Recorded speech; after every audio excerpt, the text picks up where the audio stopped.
नमस्कार, मैं न्यूरोथेरेपिस्ट अरुण सिंह। आज आप सभी के सामने जो टॉपिक लेकर आया हूँ वे है अल्सर। अल्सर क्या होता है, अल्सर क्यों होता है, अल्सर को कैसे ठीक किया जा सकता है, ये सभी पॉइंट्स पे आज हम बात करेंगे और आपको ये जानकारी देंगे कि जिसके द्वारा आप अपने को पूर्णतः स्वस्थ रख सकें। तो पहला है कि अल्सर होता क्या है। अल्सर का मतलब होता है घाव या छाले। यदि हमारे पेट के अंदर या आंतों के में घाव या छाले होते हैं तो उन्हीं को अल्सर कहा जाता है। अल्सर जब पुराना होता जाता है तो वे धीरे धीरे एक लंबे समय के बाद कैंसर में भी चेंज हो सकता है। तो हमें प्रयास ये करना है कि यदि अल्सर जैसी कोई प्रॉब्लम हो तो हम उसको शुरू से ही कंट्रोल कर सकें, जिससे कि आने वाले समय में कोई इस तरह की समस्याएं न बढ़ जाए। तो अल्सर दो तरह की स्पेशली हम बात करेंगे। एक गैस्ट्रिक अल्सर, दूसरा है ड्यूडिनल अल्सर। गैस्ट्रिक अल्सर खास तौर से आमाशय में होता है, स्टमक का जो एरिया है वहाँ पे होता है। और ड्यूडिनल अल्सर जो है ये भी एक पेट के खास तौर से ड्यूडिनम वाले एरिया में होता है। और इंटेस्टाइनल जो अल्सर होता है वो इंटेस्टाइन में होता है, स्पेशली इट में बी लार्ज या स्मॉल इंटेस्टाइन में। तो इस तरह करके इसकी कैटेगरीज है। और तो अब हम सबसे पहले चलते हैं कि कोई बीमारी आती है तो उसके पीछे कुछ ना कुछ कॉज होता है, कुछ रीजंस होते हैं। तो इसके पीछे, अल्सर के पीछे क्या कारण है। अल्सर के पीछे सबसे बड़ा कारण है कि हमारे बॉडी में एसिड का बढ़ना। अब एसिड बढ़ता क्यों है? एसिड बढ़ने के पीछे सबसे बड़ा कारण ये होता है कि हम एसिडिक चीज़ों को लेते हैं जिनकी वजह से एसिड की मात्रा बढ़ जाती है। दूसरा कारण है खान पान। जो खाने पीने का जो सिस्टम है वो आज बहुत ही बदल गया है।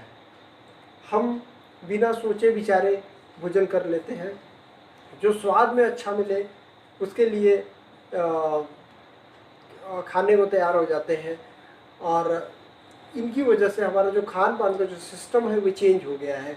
डीप फ्राई वाली जो चीज़ें हैं उनका हम इस्तेमाल ज़्यादा करने लगते हैं, या मार्केट की चीज़ों का यूज़ ज़्यादा करने लगते हैं। तो उनकी वजह से हमारा जो सिस्टम है पेट का वो इम्बैलेंस होता है और उसकी वजह से ये अल्सर की समस्या पैदा हो सकती है, क्योंकि एसिड बढ़ता है बॉडी के अंदर।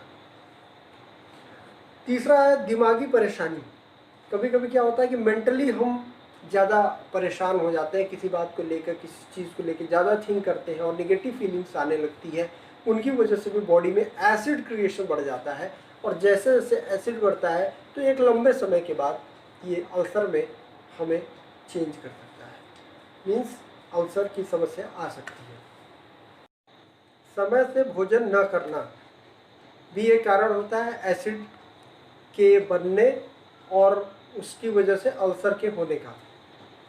हमारी बॉडी में ये भगवान ने प्रोसेस बना रखा है कि एक लिमिटेड टाइम ड्यूरेशन पे, एक फिक्स टाइम ड्यूरेशन पे बॉडी में हाइड्रोक्लोरिक एसिड बनने लगती है।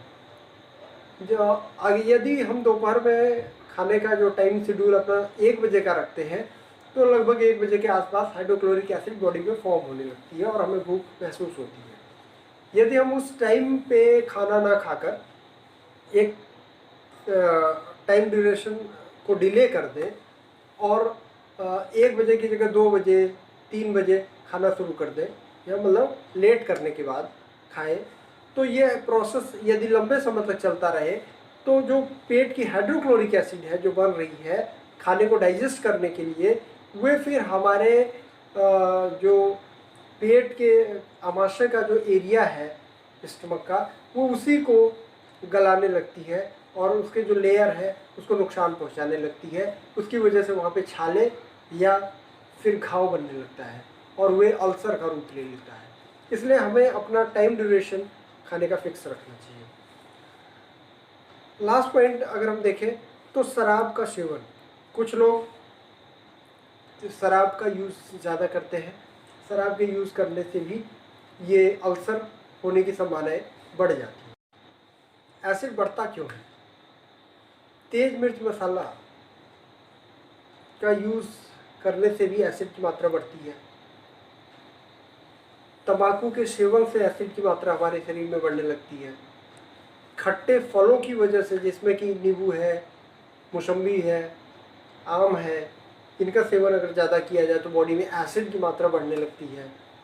इसके अलावा अचार है, खटाई है, अमचूर है, या फिर लंबे समय तक दही का सेवन किया जाए, ये सब कुछ ऐसी चीज़ें हैं जिनकी वजह से हमारे बॉडी के अंदर एसिड की मात्रा बढ़ती चली जाती है। उड़द की दाल से भी एसिड की मात्रा बॉडी में बढ़ जाती है।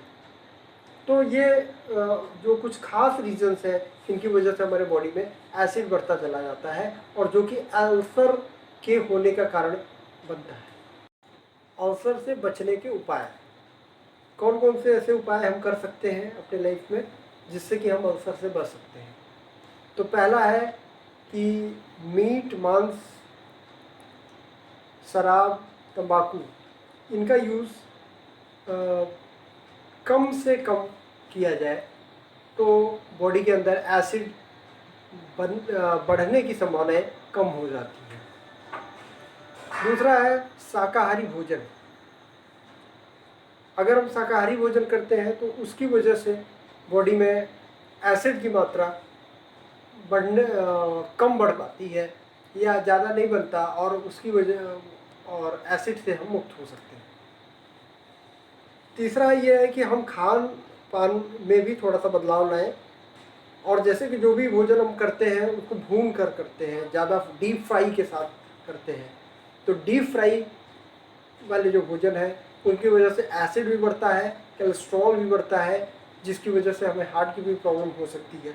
तो इसलिए डीप फ्राई की जगह अगर उबाल के किसी चीज़ का यूज़ किया जाए तो उससे हमें न्यूट्रिशंस भी ज़्यादा मिलेंगे और एसिड भी कम से कम बनेगा। शाकाहारी भोजन जो हम करते हैं उसमें ये भी ध्यान रखें कि हम मिर्च मसाले का यूज़ कम से कम करें, और लाल मिर्च का तो प्रयोग न के बराबर करें। कुछ चीज़ें जैसे कि लौकी का जूस है, पनीर है, घी है, इनका उपयोग अपने जीवन में बढ़ा दें तो इसकी वजह से भी आप एसिड आपके बॉडी में कम बनेगा और आप अल्सर से मुक्त हो सकेंगे। फलों में यदि हम देखें तो जैसे केला है, पपीता है, चीकू है, पका हुआ अनार है, इनका यूज़ करके भी हम बॉडी के एसिड को न्यूट्रलाइज कर सकते हैं, कम से कम कर सकते हैं। और सबसे बड़ी जो चीज़ लास्ट में आपको बताने चल रहा हूँ, भोजन को एक निश्चित समय पर करें। जो आपका एक टाइम फिक्स हो कि इतने बजे भोजन करना है, तो लगभग उसी के आसपास अपना भोजन कर लें, जिससे कि एसिड आपके भोजन को डाइजेस्ट करे, फूड को डाइजेस्ट करे, न कि आपके इंटरनल सिस्टम्स में जैसे आमाशय को डाइजेस्ट मतलब वहाँ नुकसान पहुँचा दे या इंटेस्टाइन में नुकसान पहुँचाए। इससे बचने का प्रयास हम कर सकते हैं। इसके अलावा न्यूरोथेरेपी के भी कुछ उपाय हैं जिनके द्वारा हम अपने अल्सर को कंट्रोल कर सकते हैं, और उसमें है एसिड ट्रीटमेंट्स, जो कि हमारे कुछ वीडियोस में पहले ही बताया जा चुका है। उसको आप वहाँ से देखकर उपयोग कर सकते हैं। धन्यवाद।